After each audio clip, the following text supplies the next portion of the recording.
Hardy and Michael Ford are coming. Ellen Wilkinson, the red flag, she is humming. We get around not as much as Dominic Cummings, even though he's driving blind. We are the Liver grassroots, where like-minded folk dwell. From countryside to city, it's warm and it's witty, the antidote to Pretty Patel. We are the Labour grassroots, time to raise a racket. The future is as bright as Crispin's red jacket. This is the space where we all go hell for leather, free from all the biased BBC blether. Like track and trace, we're better together, just as Carrie and Meg. Yeah, we got all the people from Inverness, Skegness, Farrow, Inverness, Chester, Leicester, Cirencester, Shrewsbury, Oswestry, Swansea, Hernackley, Barnsley, Beccles, Nottingham and Eccles. We are the Labour grassroots, time to plant some grass. Where we've always had social distancing between us and the upper class.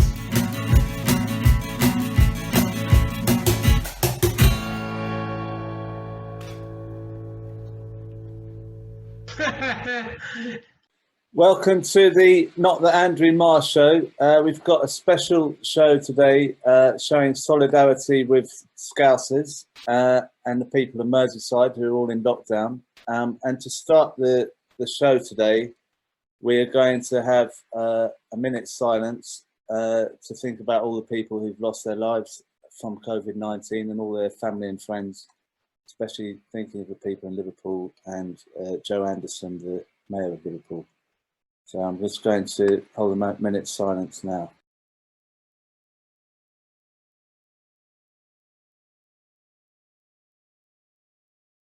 Thank you, everyone.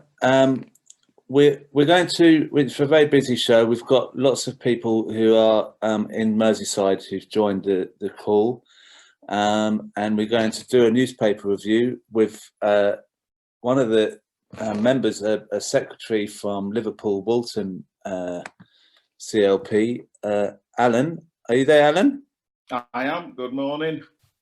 Good to see you. And it was really kind of you to go out and get the Liverpool Echo for us, so we could do some of the Liverpool Echo stories as well as the national ones. I thought we could start by talking about this story that you sent over yesterday, which is this one about Liverpool doctor describing the situation as the worst he's ever seen. What is it like up there?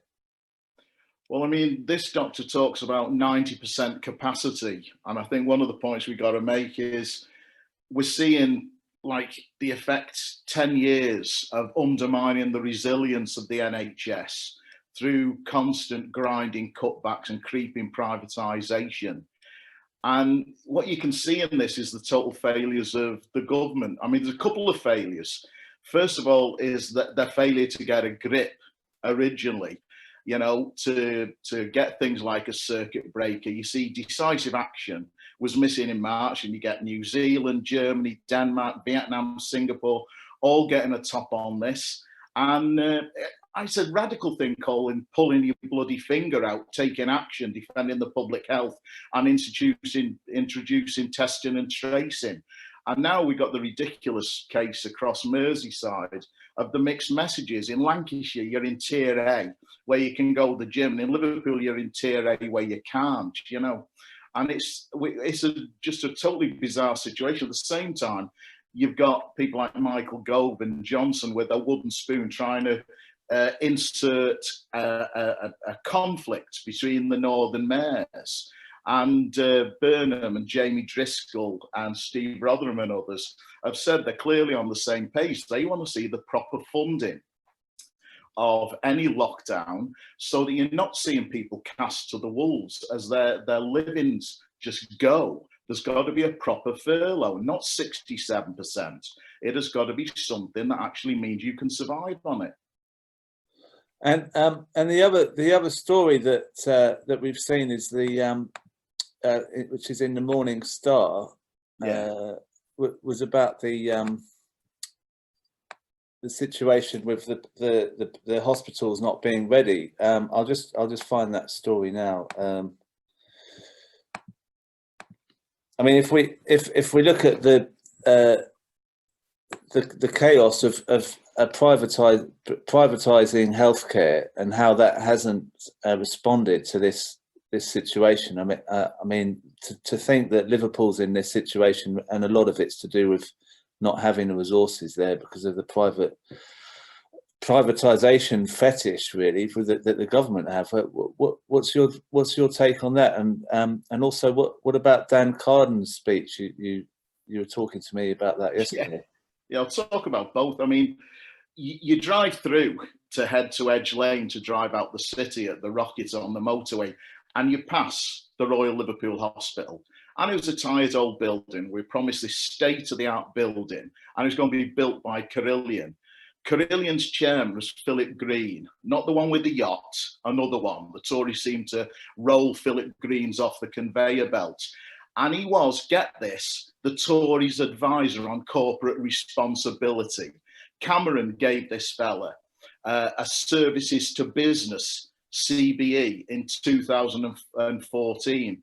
And this is the fellow who led to the collapse of Carillion. So now, just at the point where heroic health workers, and we've actually had people in our constituency die, health workers at the hospitals, and just at the point where they're doing everything, working all the hours God sends, and they're betrayed by privatisation. And it's not just taking a look at Carillion. The same thing's happening now. It's a pork barrel that we've got at the moment. So you hand out £12 billion to private companies to tackle COVID. 3 billion quid is unaccounted for, and there might be legal action to try and track it down. You're paying £6,000 for consultants, and working class people face destitution while money is poured into the open wide maw of people like Dido Harding. And you couldn't write the sleaze and corruption.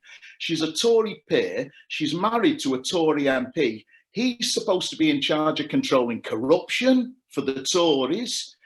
They're earning a fortune. Serco is led by Rupert Soames, brother of a Tory MP, grandson of Winston Churchill, and who worked for PR for Serco, Matt Hancock.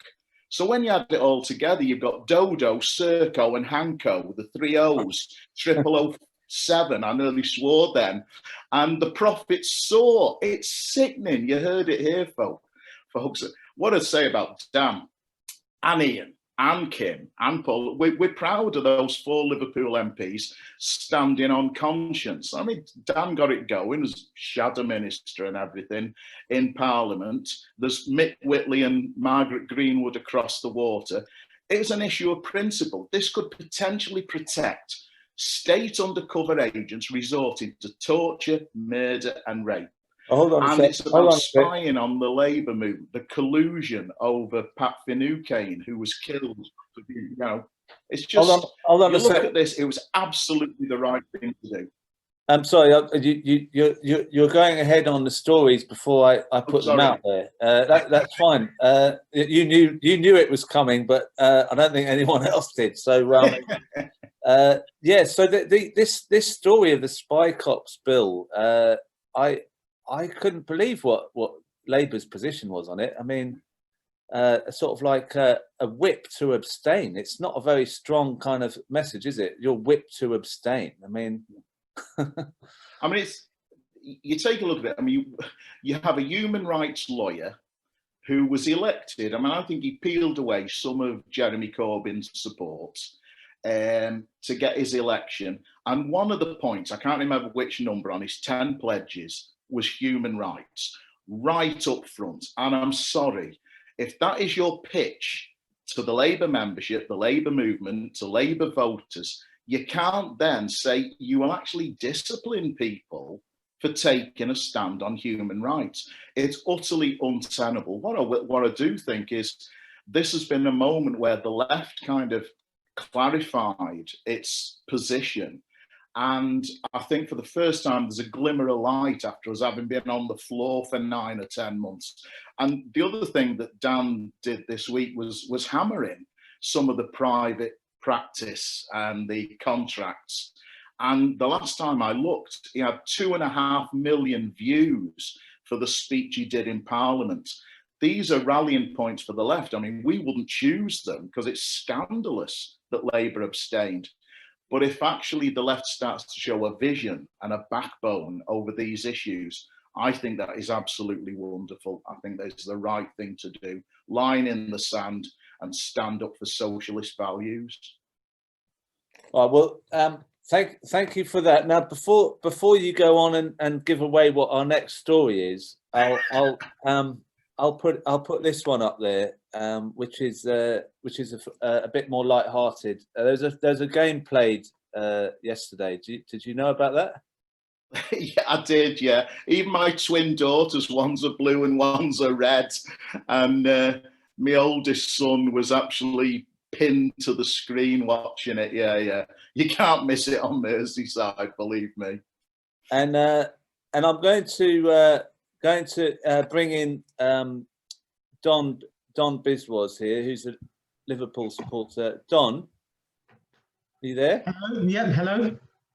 Don, what did you think about the game yesterday? But before I start, can I say solidarity with the Scousers? I used to live there as a university student. As per game, I think Everton were very lucky. They had Jordan Pickford, the keeper, should have been sent off, and Henderson's goal should have been allowed. On a side note, if VAR properly works, we should use it when we're interviewing Matt Hancock and Boris Johnson just to see if they're lying. And that's a good one. We've got Dave Kelly from the Football Fans for Foodbanks. Dave, you're an Everton supporter? Absolutely, I'm a big supporter of Everton and a big supporter of VAR. I don't think I need to ask you any more than that, Dave. You've done a great line there.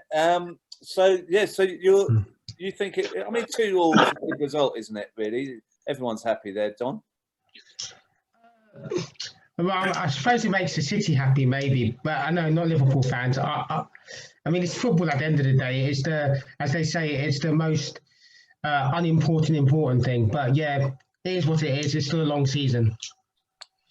And what we do for those who haven't been on this show before and watched it, we do the 1 or 2 tabloid silly stories, and I've got this story for you to talk about, Don. I'm going to bring in Patrick and Suzy. It seems that it says inmates are smashing 10 TVs a week at a single prison in furious bust-ups over what to watch. Don, have you ever thought of smashing a TV? Well, can I just say I'm absolutely outraged that prisoners are allowed TVs. It's disgusting that our taxpayers' money is being used for such things when they should be face the consequences of their crimes. It's absolutely disgusting, Crispin. Oh, right. I didn't know you were that sort of hard on... No, I'm kidding. When it says they smash the TVs, it feels like the riots all over again. But I'm thinking, why don't these prisons have Netflix? They can just go on their laptops and watch what they want. I mean, we'll have Sky Plus where they can record one program later and watch it. I mean, what are these prisoners watching anyway? Probably the football. Yeah. Oh, right. That's why they're smashing the telly. Do you think that was a lot of Liverpool fans doing it yesterday? Yeah, probably a lot of Liverpool fans. To be fair, Crispin, most of the Liverpool fans live in London anyway, so it's a lot of London sadness in London today when they Liverpool or Man United lose. Patrick, Suzy, how are you doing, Suzy? Do you ever smash the telly when you can't watch Columbo? Yeah, I've got the DVD box set, so that's never a problem. But I kind of agree with Don because they seem to live in luxury in prisons. I think they should be allowed a TV, but they're only allowed to watch it for 2 hours every afternoon. So they're forced to continuously watch Loose Women and Bargain Hunt. And that is rehabilitation punishment, my friend. So, yeah, I've never smashed a TV, but I've always wanted to flip a table. I've got this, it's on my bucket list. You always see that in movies. People get angry, they flip tables over. And I was tempted at Slimming World once, but I just want to do it. This is my thing. I've just always wanted to be in a situation where I get to flip a table. All right. We'll try and sort that out for you. Yeah. Just... Patrick, have you ever thought of destroying a telly or smashing a screen or anything like that? You look like a peaceful type of bloke to me. I'm too peaceful, Crispin. And listen, let me tell you, I always agree with Don and Susie on everything, but I have to disagree with them now because I've just set up a business this morning selling TVs to prisons. Let's get as many prisoners having TVs, honestly, and everyone can invest in it. It'll be absolutely fantastic. No, I mean, it was crazy when I saw that, when I saw the story, and I think, look, the only way you can do this is if we replace all them TVs in prisons with them old TVs that we had back in the 1980s. Do you remember the ones that were deeper, then they were wider? Everyone's too young here to know this, but back in the 80s, if you put your fist through the TV, you still wouldn't even get it halfway through. You just tickle the presenter that was actually...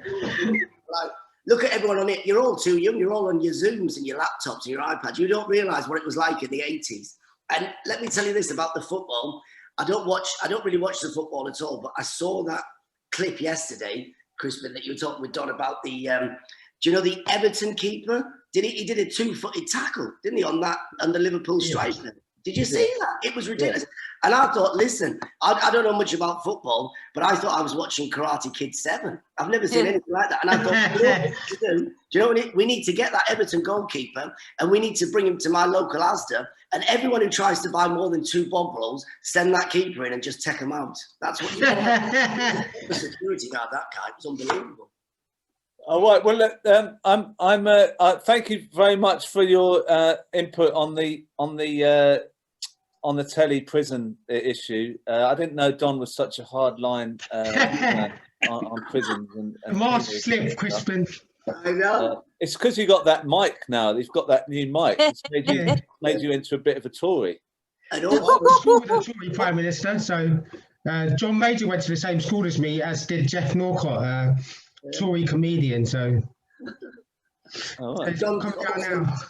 Don's also got shares in Strange Ways prison. Don's headed Strange Ways. Look at him. Prisoners, they're not working hard. Don would have them breaking rocks. Get him in there. I've got shares in the company, Patrick, as well. So yeah. Okay, look, we're gonna move on. Thank you. Have you got a message for people in Liverpool, Patrick? Yeah, well, do you know what? I used to live in Liverpool when I was a teenager. I was there for about 4 years, 5 years.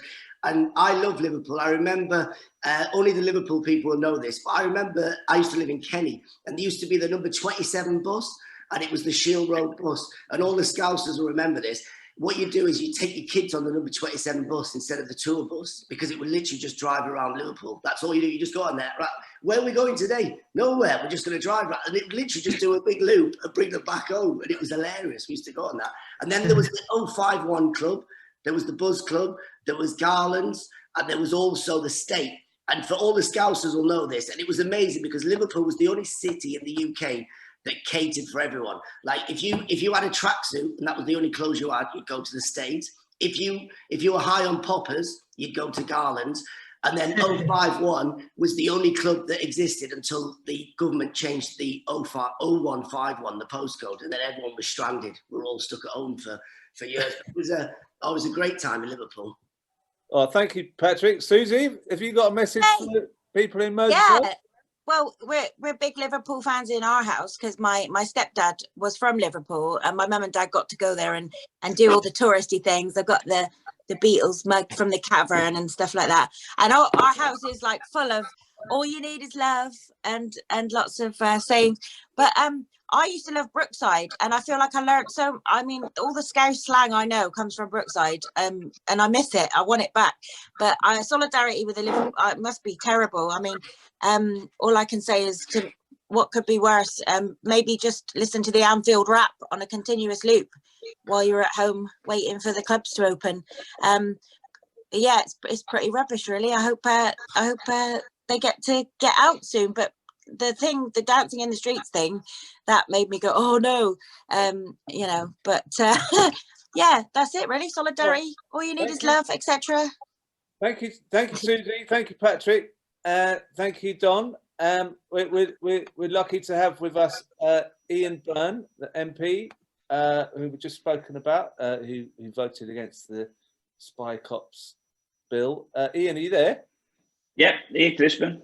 I know you're a bit busy, so I just thought, what could you tell us what's going on there? What do you think what is happening in Liverpool, and what we need to do, and what we should be campaigning for?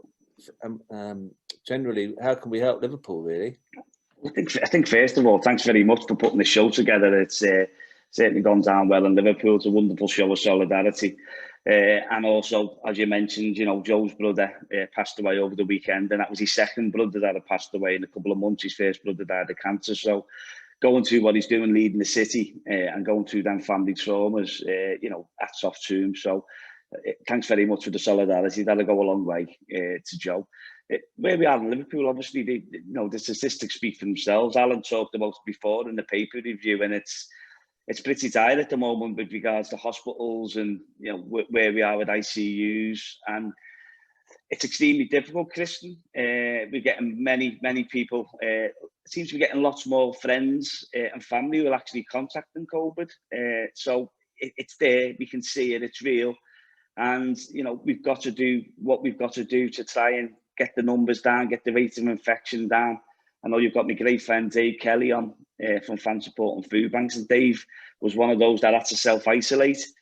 So he may speak about his thoughts on another impending spell of isolation. So there's so many issues, so many societal issues around where we are, and I really do think unity really is strength at this time. So we need from the movements which you're showing today is that sort of unity. We need community unity, but more importantly, we need a government that actually cares about unity, gives some direction, inputs fairness into anything that they offer places that have got to go into lockdown. Whether we agree tier 3 lockdown's going to work, I've got my own views on that. However, I do fully support Keir Starmer's shout for the circuit breaker. We've been calling that for weeks in there. Liverpool, Joe called for it 4 weeks ago, Crispin. So we need to do something. People need to understand that the situation is extremely severe, and we need to look after each other. Is my key message. Well, thank you for that. We're going to move to Dave as well. You knew from the fan supporting Foodbanks. Dave, you're Ian's a Liverpool fan and you're an Everton fan, but you both work together on this, and that's the sort of solidarity that we need now, isn't it? Absolutely, and I think it's really interesting listening to people from across the country talking about the Merseyside derby, and I think one of the things that encapsulates what we do is we're humanitarians, socialists. We care about solidarity. Fan Support and Foodbanks was set up in October 2015, and in typical Scouse fashion, we turned up outside Goodison Park with a wheelie bin and collected food, collected a lot of chip papers and empty beer bottles. Fast forward that 233 consecutive games, Fan Support and Foodbanks was actually collecting on average a ton of food per game, which was the result of 30% plus of all food donated to the North Liverpool Food Bank was actually coming from outside Anfield and Goodison. And I think it's always been my opinion that football is an incredibly powerful vehicle to get over a subliminal message about solidarity. Right from day one, our idea was, and our vision always was, we will never cure food poverty in Liverpool or on Merseyside or throughout the country, collecting food outside Anfield and Goodison Park. And the message has always been, get food poverty on the political agenda, get politicians talking about it, get politicians doing something about it. I take a great sense of pride now, sitting in the house and looking at Liverpool Football Club's corporate banners in the stadium. And the next time Liverpool are on the telly, which will be Wednesday night, on the halfway line, the biggest banner in the stadium has got unity is strength. We've actually got the corporate entity that is our football clubs talking in socialist terms, and that's why football is a great movement to actually use to promote a socialist agenda. Yeah, and Bill Shankly, the Liverpool manager, I know it wasn't Everton, but he was a big socialist, wasn't he? He was. He's had some fantastic sayings about socialism, didn't he? No, yeah, absolutely. I'll go ahead, Dave. I think the issue has always been, and I think I said chapter and verse early days. I don't want to collect food or donate food to Evertonians or to Liverpudlians. I want to donate food to someone who's hungry. We've actually got a humanitarian crisis on our streets. There's people actually starving. There's kids last night who went to bed hungry, who hopefully, because of what the sort of work we're doing, won't be going to bed tonight hungry. Most of us on here today will probably be aware that throughout the course of the season, all the opposition fans will often turn up at Anfield or Goodison, or when they play Everton or Liverpool, and chant about feeding Scousers. Well, I'm very proud of the fact that we're feeding Scousers and have been for 5 years. But this isn't a unique thing to Liverpool. The solidarity that we've done on Liverpool has spread far and wide. We've infested Manchester, Leeds, Newcastle, Sunderland, Birmingham, and London. And that's what the issue is. I think if you ask most people in the political circles who and what football supporters are, you've got a very low opinion of who we are and what we are. And the vast majority of people see football supporters as right-wing fascists running around their Mediterranean cities, knocking tables over when England games take place.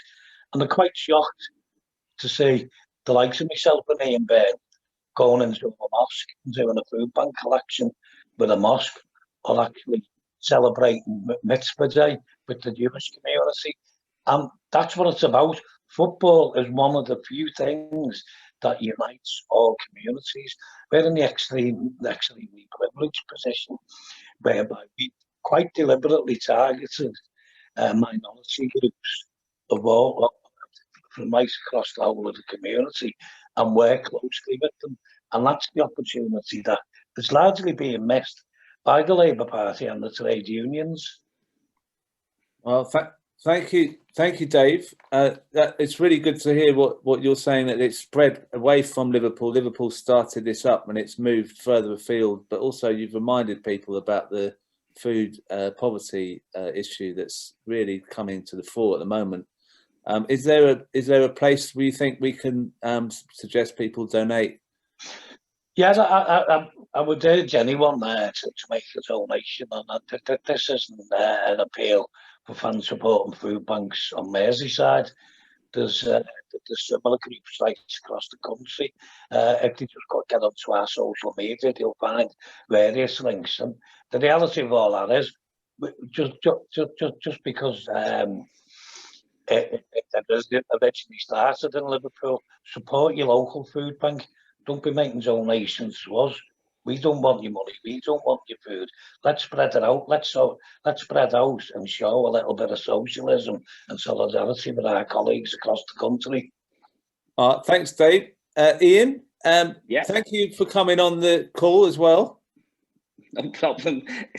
You struggled to get a word in with Dave Kelly. Everything you said's absolutely spot on. But just before I go, I've got a Westminster All debate about the right to food on Wednesday. And as Dave quite rightly said, this is a nationwide campaign and we're using all the food banks because we should not have food banks. So let's make that point quite clear.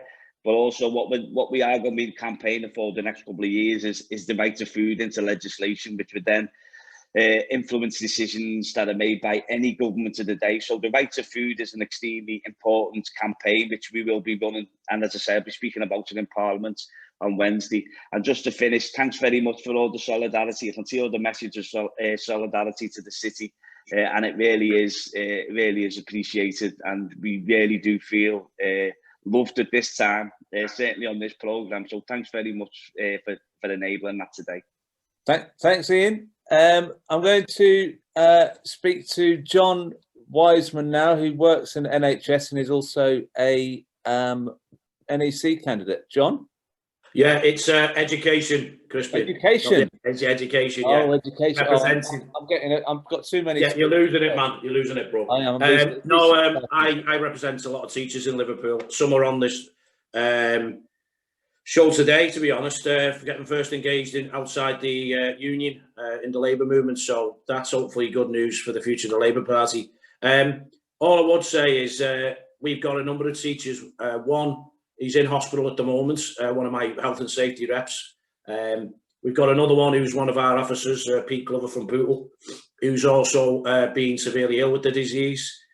There's a crisis across Merseyside. I'm a St Helens councillor. We talk about the rate in Liverpool. I can tell you Knowsley, Sefton, Wirral, Halton and St Helens are not far behind. The ICU capacity in Wiston Hospital is not far behind Liverpool. Wiston covers the east side of Liverpool from Netherley right out to St Helens. And I can tell you there's a massive problem. There is a massive shortage of beds. And to be honest, we're in massive crisis. I won't be, our mayor, who sadly lost his brother in Liverpool, well, he mentioned Mayor Joe Anderson. I can tell you now that we've lost in Liverpool, and Dave Kelly and Alan Gibbons and Ian Byrne, who's from my Unite branch, would tell you this. The number of people who have died, who are taxi drivers, bus drivers, front end staff across Merseyside, is highest than it's ever been due to this disease, putting themselves on the line every day, including teachers. So it's not just, we're not just talking one element of society, we're talking the poorest in society, those who work shifts, those who put their lives on the ball are dying because they're putting themselves forward. And I'm sorry, it's not just teachers, it's support staff, it's taxi drivers, it's those bus drivers, it's those cleaners, those care workers, whatever. And I attended Liverpool Trades Council last Thursday, and the mood is just, it's worse than it was in March. And because we can see this coming, it's like a slow car crash. And the number of teachers, as I say, that I'm dealing with on the phone, stressed out, worried about the job, childcare, because they're taking time off work. I can tell you now that nearly, probably 3/4 of schools in Liverpool have either been partially shut, year groups gone home, had kids having cases, all up to now. And it's just getting worse and worse. And the number of people who are suffering is getting worse. And my concern is, and I know Dave's concern and Alan's and Ian's, is the poorest in society are going to be the most affected, either with no money on universal credits, which is a disgrace, or those at the front end. So as educators, as teachers, and Alan's a fellow member of Liverpool NEU, Alan Gibbons, he will understand that children's education is a top priority, but children and teachers and support staff lives are just as important. And we keep keeping schools going, and people don't realise the amount of cases coming out of schools. And it's those older kids, older children, the 14 to 18 year group, where this is rocketing, and they're taking it home to the parents, the grandparents, and then those cases are rising. And as the health and safety officer in Liverpool for the Liverpool National Education Union, I can tell you it's cases everywhere, and it's not just one-offs. There's lots and lots of people suffering here, and that's what I'm worried about. So as I say, I'm backing up Alan, Ian, and what Dave's saying. It's the poorest in society that's suffering through this. Thank you for that. Thank you for that, John. Sorry I misintroduced you. I'm going to invite Liz Parsons on, who's a councillor in Wavertree. Are you there, Liz? Hiya, Crispin. Yeah, good morning, and thanks everyone for the kind words and solidarity. We really do appreciate it. I mean, to support what John just said then, it's actually about 26% of cases last week that are coming through education in Liverpool. and about 20-25% through hospitality. So it's interesting the way the tier 3 conditions have been put in place, because they don't actually reflect where we're seeing infection rates coming through. I'm actually employed by a school as well in my day job. I deliver frontline Sure Start services, but my employer's a school.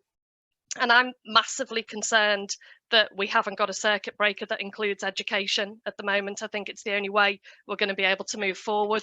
I mean, there's not a lot I can say that will add on to what Alan and Ian and John and Dave have said. We all know it's clear that the government response is driven about an ideology of lining their mates' pockets rather than protecting lives or doing the right thing economically for cities across the country. That's really clear. Ordinary people and communities don't seem to come into the response, do they? Personally, you know, what's it like in Liverpool? It's hard to say because I've not been allowed out very much. So from March through to July, I had to shield because of a personal health condition. And my daughter's in the extreme clinically vulnerable group as well. She's a 17-year-old that hasn't been near a school or an education setting since February because she has an autoimmune disease. You know, I do worry about the impact on her long term and how she's going to, how do you come back out from this? How do you go back out into the world and start functioning when you've been shut up in a bubble for so long? The mental health implications are kind of terrifying, really. I mean, as a city, what a fantastic city to be in a lockdown in, because the response from communities, fan support and Foodbank, local community groups has been amazing. You know, over 8,000 people contacted the Liverpool City Council's helpline. We've had people doing befriending calls and making sure that people aren't isolated, dropping prescriptions off. The response from people is to stick together. It is about unity, and that's nothing less than I expected, really. Will we get through this? Yeah, of course we will. We're Scousers, you know. Will we get through it in a way that hasn't massively damaged the economics of the city? I'm not so confident about that. People are doing what they can and pulling together, and we've seen this morning an announcement of another 30 million package for businesses in the city. But that's, I say in the city, that's across the city region. It's not enough. Government were too late. They did too little, too late, and they've sold people in this country down the river, and you can't get away from that. Yeah, it sounds terrible. It's 30 million for the whole of the whole area. I mean, that's nothing compared with what they've given to the private contractor. That's on top of a 40 million that the leaders across the city region have pulled together themselves from their own budgets that are already decimated. You know, worst case scenario, I can't speak for the other councils, but Liverpool could be looking at about a 46 million shortfall, and that's after 10 years of austerity and 10 years of stripping out services, as Alan spoke about. It's quite terrifying. Oh, well, sorry to hear all this. We're with you in thought, and thank you for coming on, Liz. I'm going to bring on another councillor in Wirral this time, Joe Bird. Hi. You've got your background. What's that backdrop you've got there? Yeah, well, I'm actually joining you from outside the 3 Bell Ends pub in New Brighton on the Wirral in Liverpool City region, where, as you know, tier 3 restrictions have been imposed without consent and with unproven, it's against scientific advice, but they can't stop our sense of humour. As you can see, we're honouring here some of the finest dictators this country, I mean, Eton has ever inflicted on us, Johnson, Cummings and Hancock.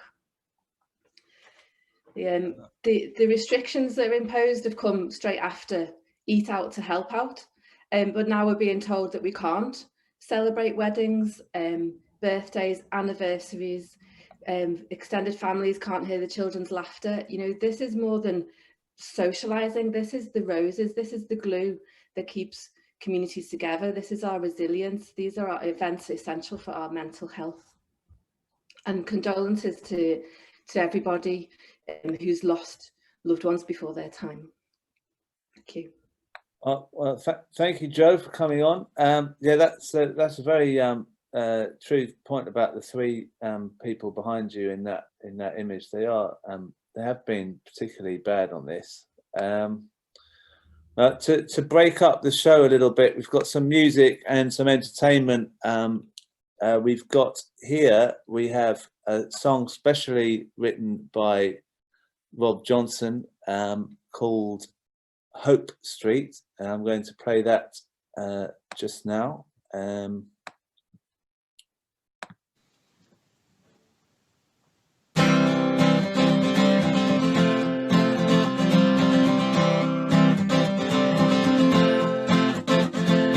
Signed a peace agreement, we danced between the lines, found the cure for poverty, governments all resigned. We found the guilty, gave their suits the sack, refused to fit their uniforms, sent all their medals back. It was better late than never, it was not a day too soon, it was Hope Street. Tomorrow afternoon.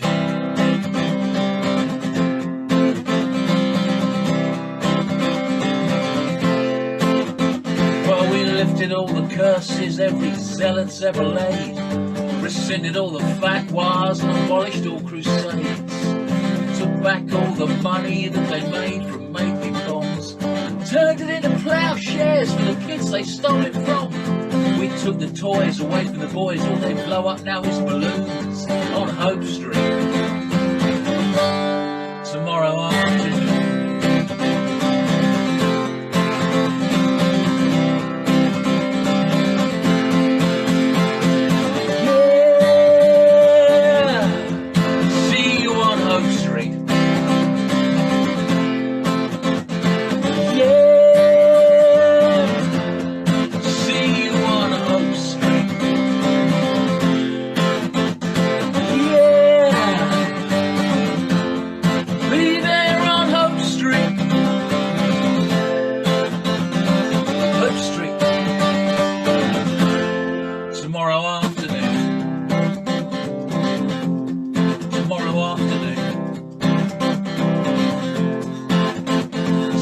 They're as good as naked, and we said, wow, this is it.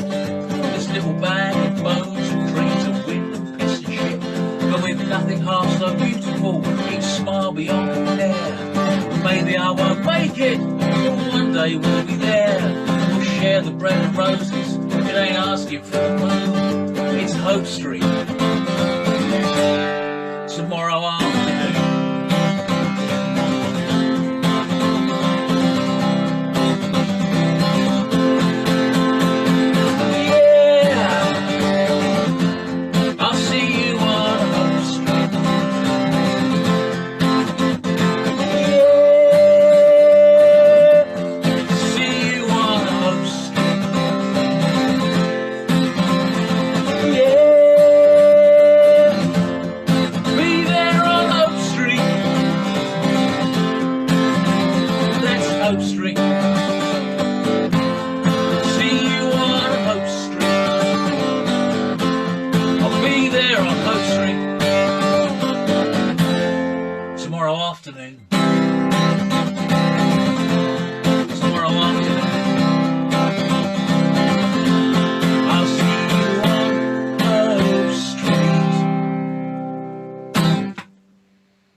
Rob. Morning. Can you hear me? Good morning. You gone quiet? All right. Oh, back again. Hello. No, I'm not quiet. I'm perfectly unmuted. So what? Tell us about the song. What's the background to the song?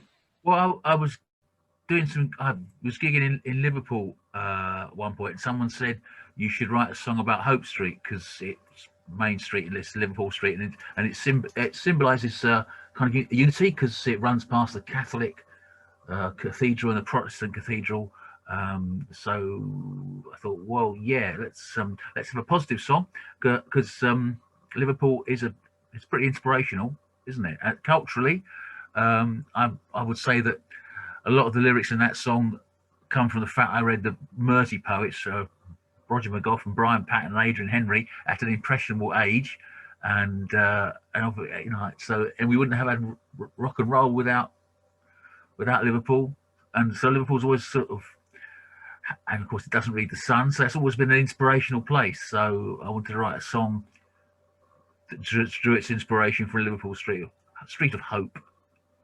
No, well, it's an interesting story about that road, and like you say, there's that unity in the city, which we had just between the Everton and Liverpool fans that we just talked about, which is great. Now, I'm going to bring in Jack, who's a music venue, who runs a music venue, and I'm just wondering what's the situation like in Liverpool with music venues? Well, I'm a sound engineer. I'm a technical advisor. Can you hear me? Okay, I'm here. Yeah. Yeah, is that all unmuted? Fine, sweet. It's pretty grim. I was running before COVID. I had 2 music venues that I was running, and I used to have around 14-ish events a week, and I used to be able to give other people work through that, and there was all sorts available. But yeah, since then there's not really been much support for any of it, or it's been very feast or famine really, in terms of like music venues, in terms of events and all of that. Sorry, what you said? We're not going to get any help. I don't know anybody who's got any kind of trickle down from the government. Yeah. I mean, the likes of your big sorry, I can't think of the word. The venues that have got some heritage behind them, that some of those they're going to have some stuff, but any of the grassroots stuff which has been, developing or really, really important to develop musical development within a city like Liverpool or within any other cities, they've all been absolutely left in the dark. I know so many that have shut down. One of my venues that I was working with has already shut down. One has managed very hard to keep everything going through this, and any events that we've done in the soft lockdown period have been, greatly reduced. We're at 10% capacity. The amount of money which the companies or the venues can bring in is, so greatly reduced. So even when we were functioning, it was, just very in the dark, very. And I'm going to bring in Daniel Fagan, who's a young singer songwriter in Liverpool. Are you there, Daniel? Yeah, you're right. How's it been for you without having many venues to use, or be able to perform? Well, it's funny actually. I know Jack quite well, and he's done sound. Well, I used to be in a band with him actually, but he did sound for me at a gig last year. And that's one of the venues that shut down. And to be honest, that was one of the only places left in the city that I felt like young upcoming bands could sort of book out and play at. And that was like allowing people to be free creatively and stuff. When that shut down, I was like, I think, didn't that shut down just when the lockdown started? It had been struggling for a while. That was one of the first ones that went. Yeah. I was within like the first 2 months of lockdown. I remember taking all my stuff out of there with like. Yeah. And being I saw a skip outside, and they were just filling the skip with stuff, and I was like, oh, that's depressing. It was depressing sight at least. My spare room's still full of venue stuff. Yeah. But it's weird because like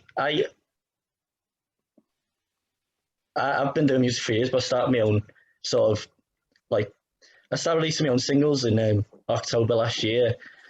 And it's sort of like you want to go on a trajectory where you start to play gigs and build it up over the year, and it's kind of just hit a screeching halt. Obviously, it's necessary to put measures in place because of the, it's really, I mean, I've got family, we've got code right now. It's, we all take it really seriously, but it feels as if there's not been much transparency and there's not been much help given to us. And like at this point now, when we're being put into like a complete lockdown again, it just feels as if kind of like they're just abandoning the whole thing really. And a lot of young musicians aren't even going to bother, I think.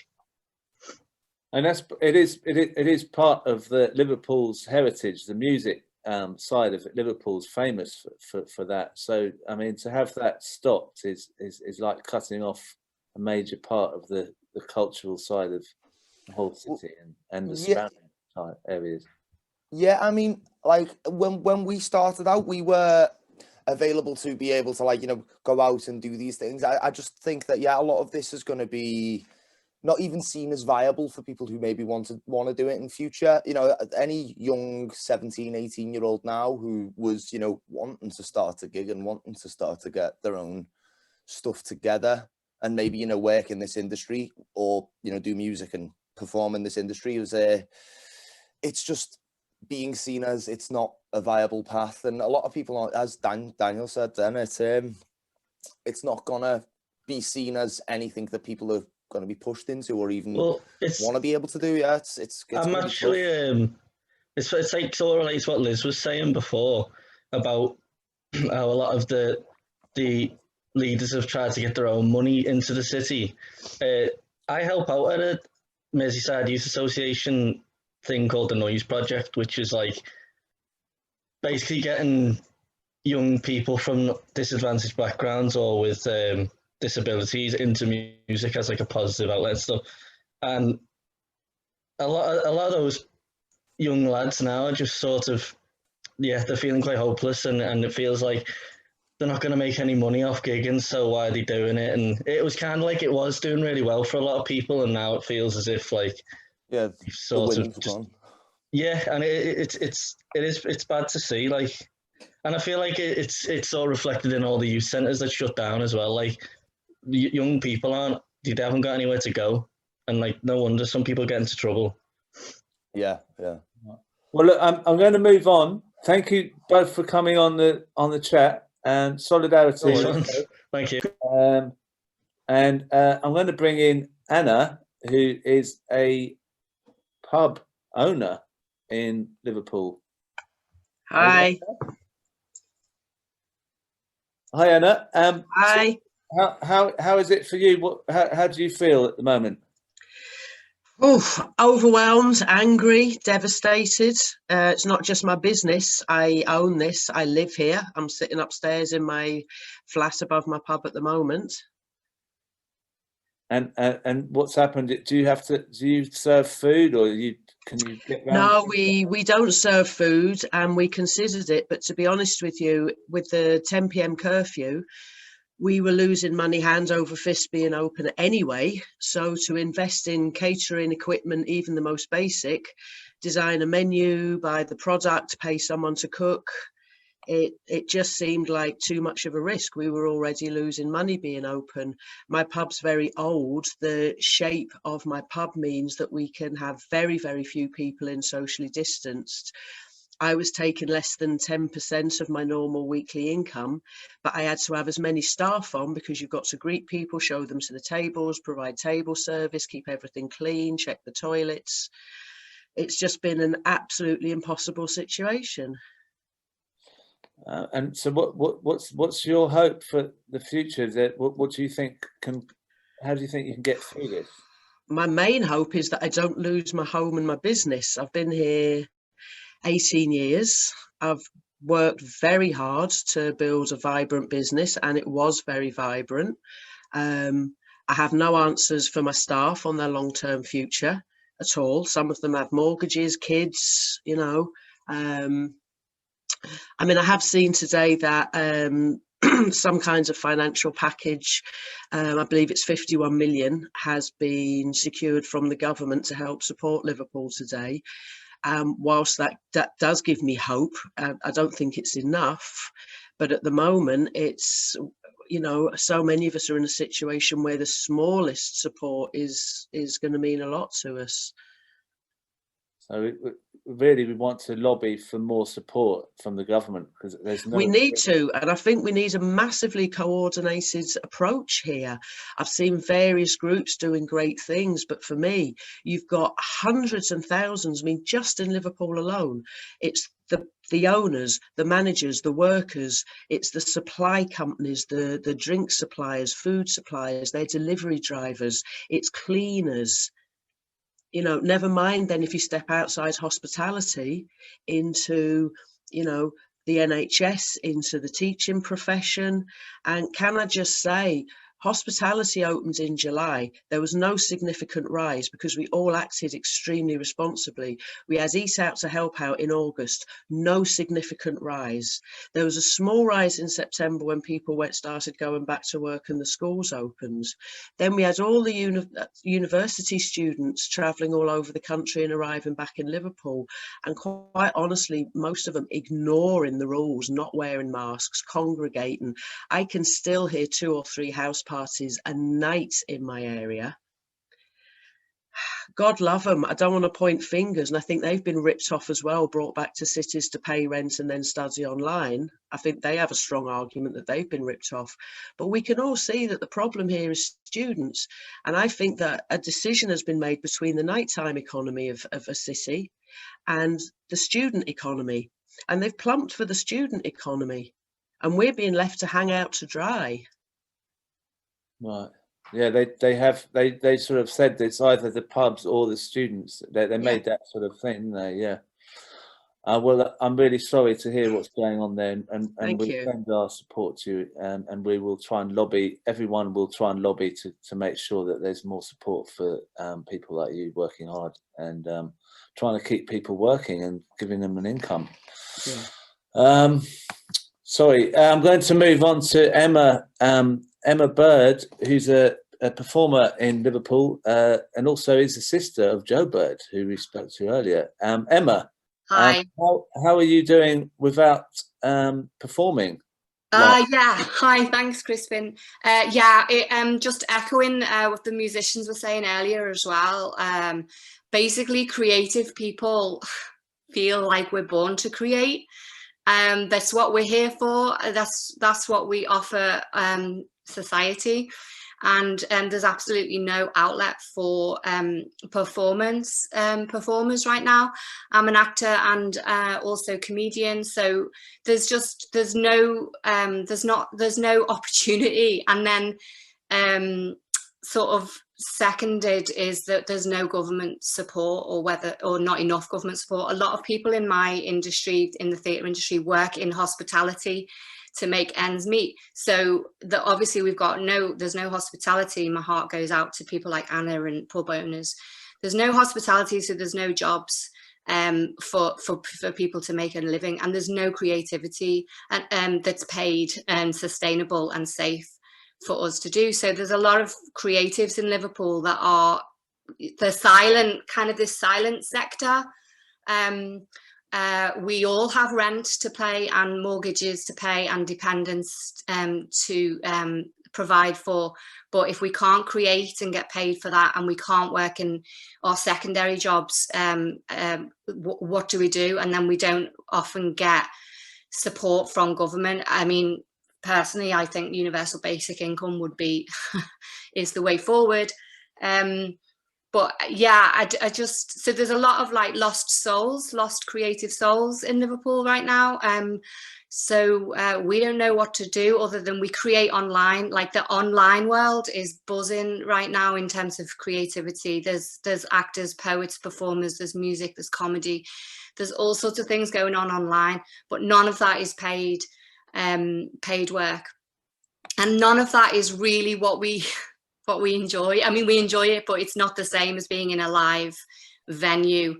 There's venues shutting down left, right and centre in Liverpool anyway due to austerity and gentrification, and then on top of that we've got COVID, so we're a rough and hard place at the moment. So it's tough. There is a really great organisation in Liverpool called March for the Arts. I did put the link in the chat there.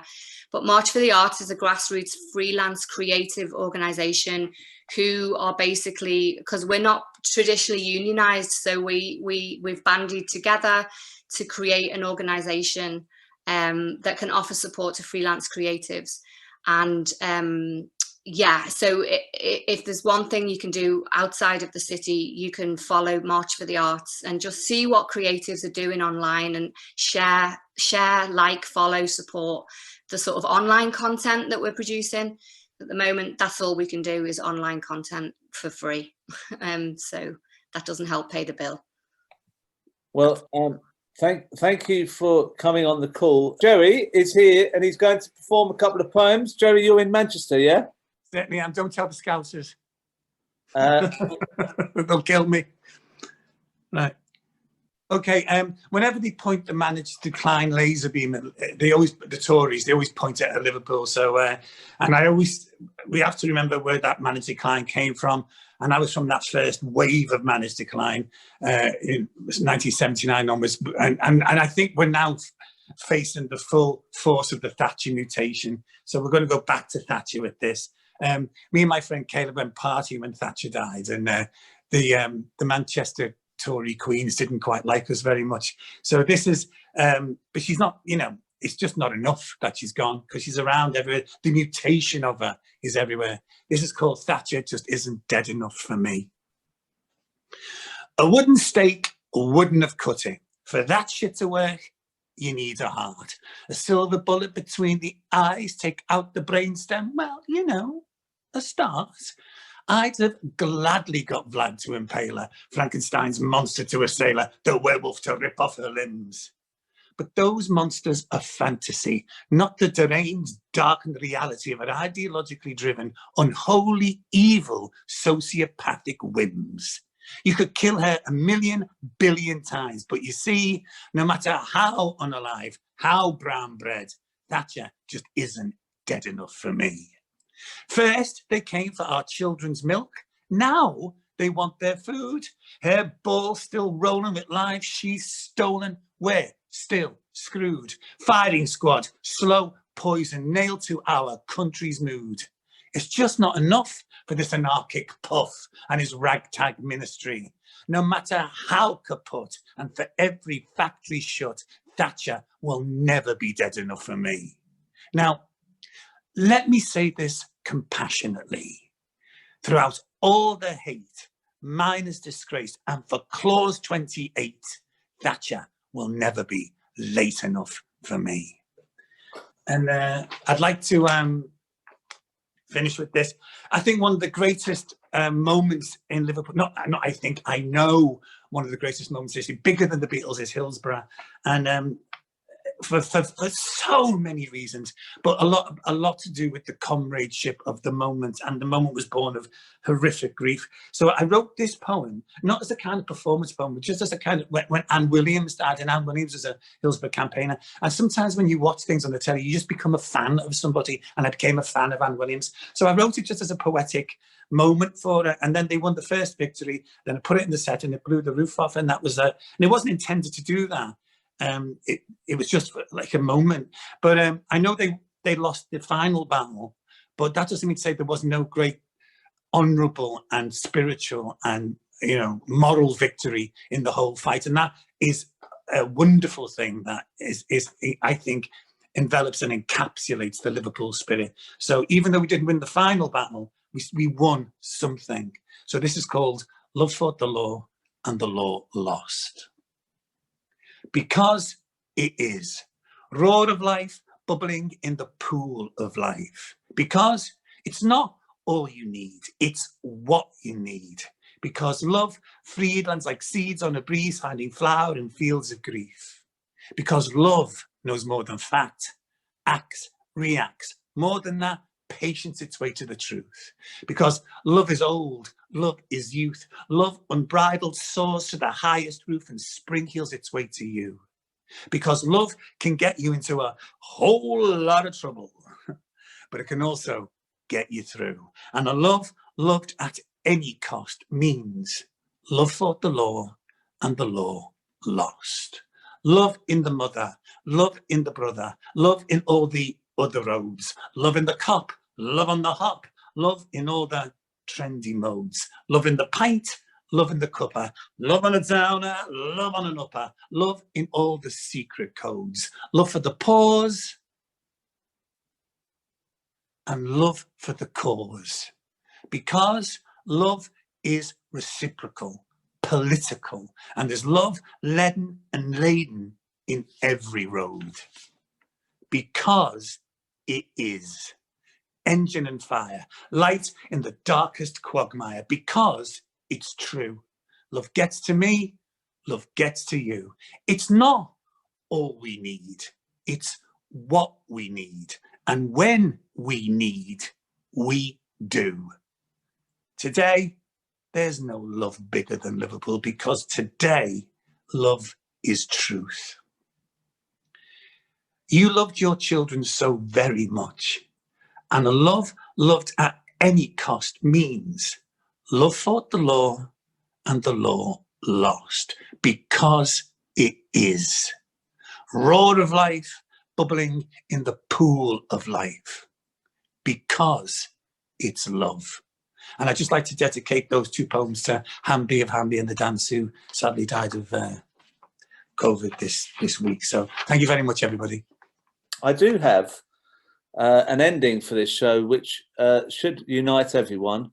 I did actually propose that we have a performance of You'll Never Walk Alone, and I had a few emails come in saying you can't play that because it's not fair on the other side.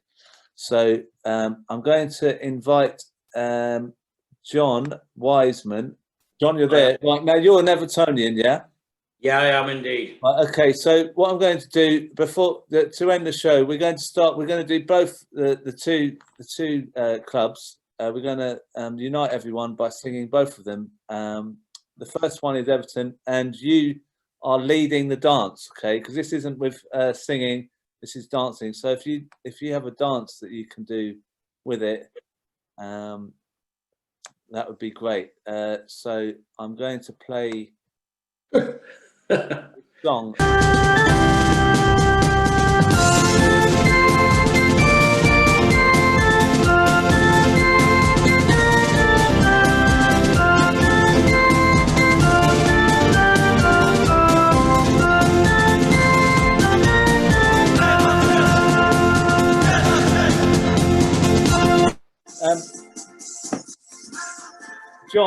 John, it's not as catchy as the other one. I have to say, maybe Everton need to sort out their song. I think it might help. To be honest, Cliffspin, You Never Walk Alone does resonate across the city. To be honest, after the night justice for the '96, we do stand as one. And to be honest, we played it at Goodison Park in the past. We are a united community, and we stand. That's all I can say. And we are a community, and that's it. Full stop. So those messages saying that I've got to play the other one, that it wasn't worth it in the end. But what I did notice when I looked around the room was there weren't many people with their hands in the air, and lots of people looking a bit sulky. So I'm going to move on to the You'll Never Walk Alone, performed by one of the Stand Up for Labour regular comedians, Steve Gribbin. He's not on the call today, but he's sent in this especially for us. He's a Liverpool fan. When you walk through the storm, hold your head up high and don't be afraid of the dark. At the end of the storm, there's a golden sky and sweet silver song of a love. Walk on through the wind, walk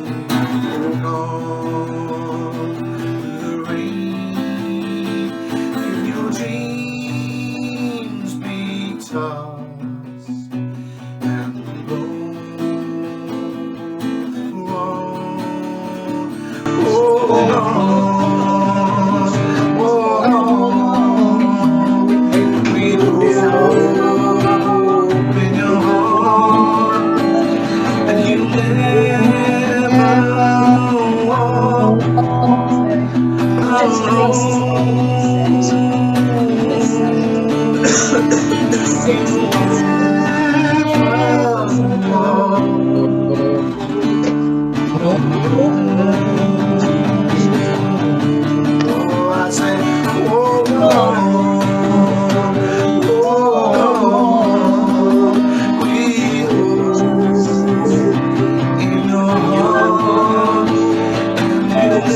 Walk